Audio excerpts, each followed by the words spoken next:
So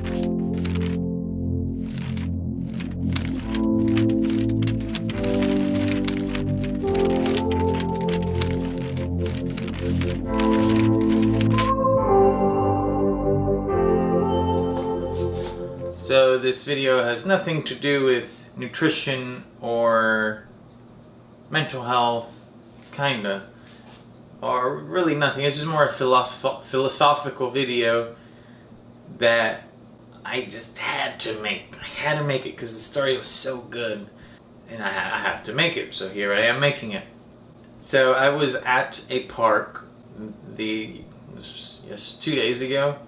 And in this park there are wild armadillos. And I was walking, I was there with my best friend. And we separated just to kind of like nature watch and then reconnect. And so I was walking on this wooden pathway. It's elevated off the ground. And it's made out of, it's almost like a patio deck, but it's a path. And so I'm walking along this path and then I hear rustling. And I look, and it's an armadillo foraging for food. I'm like, huh, that's pretty cool. And so I just stand there and I look at it for a while, and I'm just like, and he's pretty close to the pathway, so I'm like, let me get as close as I can, because if I get on the grass, he'll hear me, or on the dirt, or on the ground, let's say, because there's a bunch of dead leaves everywhere, so he'll hear all the crunching. And so really slowly I ease down and I put my feet on the floor, but I'm sitting on the wooden deck. So I'm sitting on the deck and my feet are on the floor and I'm just there, I'm just watching it. And it's just constantly, he doesn't even know I'm there. He's just constantly burrowing. And so I'm like, I wonder what they eat. So I pull out my phone, check what they eat, and I read, and it says that they eat beetles and worms and grubs, anything that's really underground. They dig for their food. And then I see they have bad eyesight and that they rely on their sense of smell to catch food. I'm like, oh, okay, that's cool, that's interesting. That's all I read. Put my phone back in my pocket. I was just looking at this armadillo. So this armadillo, he's foraging. I'm just watching him. And when they forage, their heads are pretty much always in the ground. They don't really look up. They're just constantly, they're like using their smell, their sense of smell, to guide themselves. They don't look up and check. They're constantly in the ground. And so suddenly this armadillo gets up on its hind legs, and it's like this. It's smelling the air, right? In a weird way, he's like scanning. He's like going like this, as far as his neck can take him, right? He does that for a while, and then he comes back down. He's foraging again. And he's getting kind of close to me at this point. He's getting kind of close, and then he does it again. He stands on his hind legs, and he's scanning me. Or he's scanning the area. And then I realize, oh, he smells me now, so he knows I'm there. And so I'm caught. Okay, he caught me. And so he just comes back down, he stops eating, and he slowly walks. He walks like 3 steps and he stops. Takes 3 steps and he stops. He's very slow. 3 steps and he stops. 3 steps. And he passes right by my leg, and I'm looking at it. 3 steps and he stops. 3 steps and he stops. And he comes under the wood. He comes under the wooden deck, and I figure he's gonna cross it and go to the other side. So I get up, so I don't make any noise. I get back on the deck and I look on the other side of the deck, and he's not there.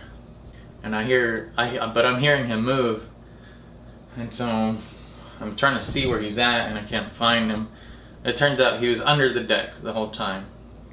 He stayed under the deck, and he went all the way to where the deck ends and it turns back into a dirt path. And I kind of followed him, and he just walked away into the woods again. He just walked away casually. And so I was like, oh, that was pretty cool, that's interesting. So I go back to meet my friend, and we start talking. He's like, hey, what'd you see, what'd you learn? And so then I start telling him this story of the armadillo. And as I was telling him the story, just as I told you now, it's pretty much the verbatim as, well, what I told you now is just what I saw at the moment. I didn't really think about it. But when I started explaining the story, I started having these revelations about this encounter with this armadillo. And as I was telling him the story, I started to really understand the armadillo's behavior. So the armadillo smelled me, right? So he figured out, okay, there's a predator nearby. He can't see me because he walked right past my leg. And if he thought I was a predator, he wouldn't have done that. He would have gone way away from me. But he walked right past me because he couldn't see me, because I was standing perfectly still. And so I'm like, well, if he thought I was a predator, why was he moving so slow? I could see him clear as day. If I wanted to destroy him, I just had to bend down and grab him and then destroy him. But he moved very slow. And I realized, holy shit, this armadillo has poor eyesight, right? That's all this armadillo has ever known is bad eyesight.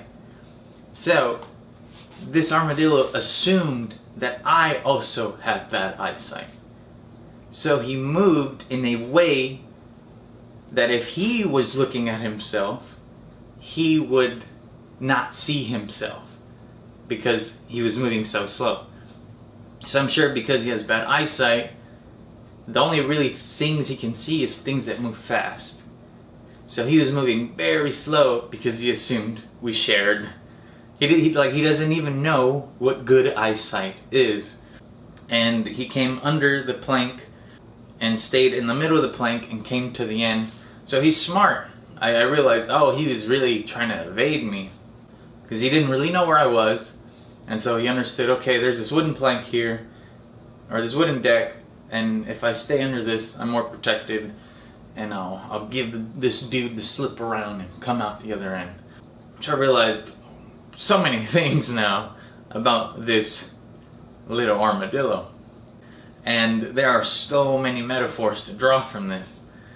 But the main one I could think of is this armadillo is so blind he cannot see past himself. And right there are plenty of metaphors that splinter out into more metaphors to base our own reality from. It's mind-blowing, it's pretty crazy. I'm never gonna forget that armadillo now. And all I had to do was sit down for a little while and look at it. And I learned so much. Without realizing, I learned so much in that small amount of time. And now I have this armadillo story that is pretty much going to stay with me forever, because there were multiple revelations that I had. They were like, oh, I get that. And I think we do that a lot. We don't try. The reason I learned so much is because you could say I transposed my psychology into the armadillo. I put myself into the armadillo's shoes and really thought about what my life would be like if I was that armadillo, with all the constraints that creature has. And it just really blew my mind. I had to make a video about this because it was that mind-blowing for me. It seems pretty simple, but to me it was just like just another reminder of all these maxims and constant metaphors that are present everywhere. You just have to kind of take a little second and really look at them, and then you'll understand them. You're like, who knew there would be a life lesson in this armadillo? Yeah, so that's it for that story. Look, here's my social media and stuff. This channel's kind of turned into more of like a personal diary type of thing. Obviously with this video, this has nothing to do with what the channel has been doing. And so sometimes I look back on my old videos and I'm like, oh, I remember how I used to think at that time. Oh, I remember what I was going through at that time. It gives me a reminder of my past to look at this. And so it's pretty interesting, and it's in a way it's a therapeutic sort of medium, you could say, to do these videos. And like, there's so much information in our heads, we forget things. Like, oh wow, like this armadillo story, in 10 years I might forget it. Hopefully not. In 10 years I might completely forget about this armadillo story, but if it's here recorded in public record, you could say, then I'll never forget it, because I could just look at this video and be like, oh yeah, that was cool, I remember that. So try to learn from that armadillo, because that poor bastard, he can't see shit. Or her. I don't know, I didn't check. But yeah, I'll see you next week.